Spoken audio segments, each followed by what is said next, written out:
types of campaigns you should be running. Well, all of your regular campaigns and then holiday focused campaigns. What are holiday focused campaigns? They're exactly what you think they are. They're regular campaigns with holiday words in them. That's it, right? Go to AI, ask it to create some keywords for you. You're good to go. Okay. It's super easy. Bids are usually lower on them as well, but there's a pro tip for you. Lottery ads.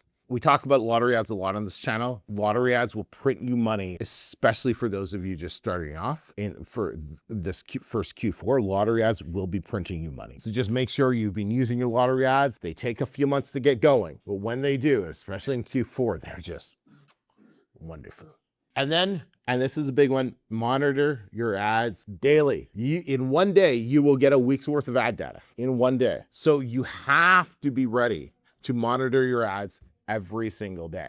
You know, the data comes in much faster during Q4 just because there's so many more people on Amazon. There's so many more people clicking and looking and buying everything. You're getting so much data so much faster. So you have to be checking on a more regular basis. It doesn't mean that you're making changes, you know, every single day, but you're at least paying attention to, because you can go through ad spend so much faster, especially for those of you who had highly daily budgets, right? If your daily budget is say $100 or $200 and right now you're only spending like $20 or $30 a day, during Q4, that daily budget will be closer to the maximum that you've put it to. So you have to be paying attention to your ads.